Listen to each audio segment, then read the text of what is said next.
Okay, welcome back to Hope Today by Diana Vasquez. Um, and I'm Diana, by the way, for those of you who don't know. Uh, yeah, so I'm talking about Erica when she was a child, right? Please go to the other video if you want to hear the beginning of this story. But she was living with her two grandparents, and then she finds out at 13 that the grandmother that told her I'm your mother the whole time, biological mother, not just mother, but biological mother, um, tells her the truth at 13. And then Erica was confused. She was upset. And she was like, why are you telling me the truth now? She said, because D, your Aunt D, threatened to tell you the truth. Your Aunt D is not your Aunt D. She's really your biological mother. So, of course, you can imagine how Erica felt. And then she talked to D, and D told her story. And, her grandmother still lied to her and told her, I had to buy you from your mother. Your mother was a heroin addict, and I had to buy you on the steps of an abandoned building. That too was a lie. And she didn't want her grandma didn't want Dee to get the jump on her. That's why she told her, and she told her that. So Erica was born to a mother who was a heroin addict. And what happened, I'm telling you the truth of the story. One day, when Erica was a baby, her biological mother brought the child to visit her grandmother and for the weekend. So she left, and when she came back, and it must have been past the weekend because Mary had went to court and got custody of the child, of little Erica, who was, little Erica, and told Dee, if you try to say anything, if you try to do anything, I'm going to tell him that you're on heroin, and, I'm just going to make life bad for you. So Dee gave up and went on and let her have little Erica, probably thinking she's better off there. I'm on drugs and blah, blah, blah, blah, blah. But what Erica told me as a grown woman is that my real name was Samantha. That's what was on my birth certificate. When my mother gave birth to me, she named me Samantha Mills, and that's my real name. But when my grandmother went to court and got custody, she changed my name to Erica Johnson, which was the grandmother's last name, Johnson. What I didn't know, though, and just found out today, all these 20-something years, 25 years later or more? Going on 26 years, that Erica, even though I have been pastoring her and loving her, and she's my spiritual daughter. Why is she my spiritual daughter? Because that's how she sees me. See, people, when they meet you or when they're around you or when they're assigned to you, they get a revelation about who you are. They say who you are. Jesus asked his disciples, who do you say that I am? It's who you say a person is to you.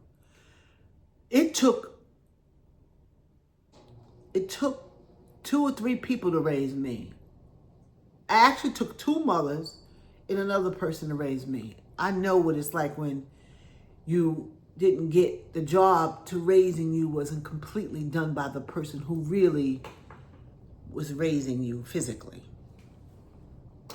So what I didn't know and that I discovered today, that the person that was really being birthed as I ministered to Erica and loved on her and taught her and prayed over her and instructed her and led her was Samantha. And it was for Samantha to come forth. God would push Samantha out of Erica one day. See, Samantha's highly intelligent, and so is Erica, because they basically are the same people in one. Just like we have body, soul, and spirit, this woman, Erica, has another woman inside of her. a woman that was fought over, a woman that was born drug addicted, who had problems walking right, was always falling because of that as a kid. But see, this is why you don't throw your children away. This is why you shouldn't write off drug addicted babies and other children who have problems, because God knows right what he's doing. He takes the foolish things to confound the wise. He was not finished with Samantha yet. And they may have changed her name, but they did not get rid of Samantha. Samantha is alive and well. And get ready to shock the world. Whether you use use her name Samantha or you use Erica, call it a pseudonym or not. She has two names. I know. I have two names. Diana's not my first name. It's my middle name. It was the name God told me to use after my salvation and after he began to change the trajectory of my life. So all of you have things about you. You may have another person inside of you. I guarantee you do. If you would let God have his way with you, he will open you up before the world, and you will see the beauty of the other person inside of you. You'll see beauty about you that you didn't even know exists, because see, you don't see right. Remember I told you that about the rose-colored glasses on? If I put on glasses that are colored, the color of red roses, when I look at something white, it's not going to look white. It's going to look like it's colored because I'm looking through the rose-colored glasses. But the moment I take it off, I'll see it for what it really looks like. God ain't finished with you yet. Don't give up. Instead, give in to God. Surrender. Commit yourself to God.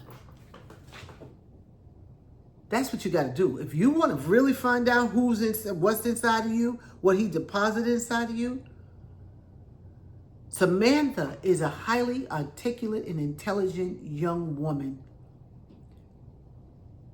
who went to an Ivy League school, the University of Pennsylvania.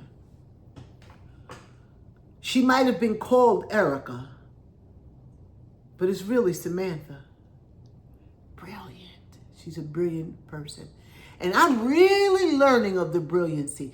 In fact, I just learned something. I got a revelation about this. I'm being taught. I'm learning every day. You know, there's a thing she does that really gets on my nerves. She's probably going to laugh when she hears this. She comes in my house and she moves my stuff and she puts it in places I cannot find it. And it just takes me from here to Venus and back. Because I'm like, what is this kind of control thing that she's doing here? But what I know about her is she is brilliant and she is trying to help. She's trying to help me organize or put something out of my way. She don't mean no harm. And I love her. I love Samantha. I love Erica. I got spiritual daughters. And hopefully this man who just came into our lives will be a spiritual son to me. Because see, I love the people God gave me. I don't play with souls or lives. Whoever you are, I'm going to tell you who you are from the Lord. Not who you want to be, who you're pretending to be. I got that Tony character out of her life. I did. I got her out of her life. She was broken, and I had to help restore her. And she became another woman. When I came there, she looked like somebody who was down in the dumps. She was depressed and oppressed. But I'm going to tell you, she's a fiery woman of God today. She listened to, I'm going to say, mostly 9 times out of 10, the things that I have told her. I've watched God promote her in a career because I would tell her what the Lord was going to do. When I met her, she was 25 years old and she was making $25,000. I ain't going to tell you what she make now. Huh? Because every time it was time for promotion comes from the Lord, by the way, I would tell her. One time I told her, your job is going off. They're going to create a job for you. That's not even, they don't even have. They're going to create it and they're going to give you, and then they're going to up your money. And it happened. They created a job. I mean, quick too. And gave her another, what, $15,000 raise? Maybe even more. I can't tell you. It's been a number of raises. Right now, I'm working on taking her into 7 figures. Just saying, there's somebody, God ain't finished with you yet. Don't you give up on you. Don't you give up yet, give in. God, you are probably in a birthing process and you don't know it. Perhaps God is trying to send somebody into your life to help you go to the next level, or to help you soar, or to help you take off. As a spiritual parent, a spiritual mom, I have loved these women for 26 years. I will love them to the day I die. In fact, I wanted the day that if God don't come, if he tarry and he don't take us up in the rapture, which is how I hope I go. I mean, I want to be raptured. I want to be raptured. I said to them, we're the school of the prophets. We live together. They don't live in my house. They live in another house. There's another house where they live. But we serve together. Everything we do mostly together. Well, the day that I leave this earth, I want a mausoleum, and a big house mausoleum. And on there, I want an engraving. Here lies a woman that really is deeply and passionately in love with God, and who served with all her heart. Because God is not finished with me either. And I want this mausoleum to have them to be able to be buried in there too when it's their time. Because as in life, so in death. Because I'll be going on and be with the Lord. I'm going to be with the Lord. And I hope there's a real donut mountain. I always laugh and make a joke about there being a donut mountain where there would be fresh glazed donuts, piping hot, and other donuts. And then you can just go up to the mountain and take a donut. And it would be the kind of sugar that you could eat, and that would hurt your body. Because by then, you're going to have a new body anyway. So I'm just saying. I'm serious about that. I don't know it's there, but I hope it's there. And I know if it is, my brother Joe is right there right now, because my family is the sweet people. I'm not so much a sweet person, but I do love, I gotta say, I love sweets. And, I don't eat it right now because I'm in a process. First of all, white sugar is not good for you. And I'm in the process of losing weight and all of that. So as a spiritual mother, as a spiritual parent, the love that I have emanates from God through me to them. I love them, and I am fiercely protected of them. Not overprotected, but making sure that the wolf don't come in. Because there have been men who have come around and they were like, ooh, look at him. And I said, ooh, no. That ain't the man God sent. When he sent him, he will tell you and he will tell me. Because I have given my life as an overseer, protecting them. And I will do so until the day that God tell me don't, or the day I leave here.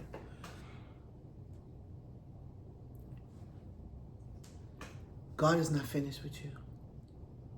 I said in my videos that if any of you are wanting to serve God, if you're feeling that tug on your heart, and you know there's more, there is. I'm telling you there's more for you. You will never be able to you'll never be able to get everything out of you that you have in you in this lifetime. There's so much. God is so great. Just like we won't be able to learn everything there is to know about God in this lifetime. So, Wherever God is placing you, please go. Whatever he's calling you to. You may not know how to do it. I didn't know how to be a pastor. Incidentally, you don't go to school to be a pastor. A pastor is a kingdom office. It comes from another world. It doesn't come from, so going to get a degree in ministry is not what qualifies you to be a pastor. What qualifies you is the hand in the call of God. You could never have been to school and be a pastor. You could never have been to school and be a prophet. You could never have been to school and be an evangelist or even a teacher. You could be a life coach. Because my mother went to the 5th grade. My mother was born in 1921, and she was born in Piney Woods, Mississippi. She went only to the 5th grade because she had her grandmother raised her, because she had to pick cotton in the field and help to bring money in so they could live. She had to kill the chicken and then clean it and pluck the feathers and all that, and then grandma could cook it. My mother was an excellent cook, known in Queensbridge projects for, people knew how good of a cook she was. And I'm a good cook because of her. Incidentally, I look very much like my mother. A little bit darker than she was. She was lighter, but strong woman. And I'm strong, not only because of her, but because of the Lord. So, God is not finished with you. He will provide. He will provide. If he called you to something, he will teach you. He will lead you. Get that Bible and start studying, start reading, and ask God to send the spirit of wisdom to give you wisdom. And ask him to send patience too. Because patience says, the Bible said, let patience have her perfect work. That means the work that she does is perfect. She's perfecting you. It means you are transforming. It means that you are growing, you are developing. It means you're moving forth. You're not stagnated. You want patience in your life. You ought to throw her a party, because she's going to change you. She's going to bring revelation. She's going to bring prosperity. She's going to bring health if you let her. Let her, the Bible says, have her perfect work. I can't see your face, but I'm going to tell you this about you. I'm going to tell you, God is in love with you, deep love. Love that you don't understand. And I can understand just a little bit, because I love you, and I know that there's more in you, and I know that progress will come, and I know things are going to change if you put it in God's hand and let him have his way with you. Let him have his way, the way that you let a man have his way with you. Now, I know that might be a little bit, you take it how you want to take it. The way you may let a woman have her way with you, guys. When women get you to do what they want you to do, buy what they want you to buy what they want you to buy. Hold her hand, love her, be there for her, fight for her. Listen, the Lord is a father. He's God. He's Lord. He is the great physician. If I start calling out his names,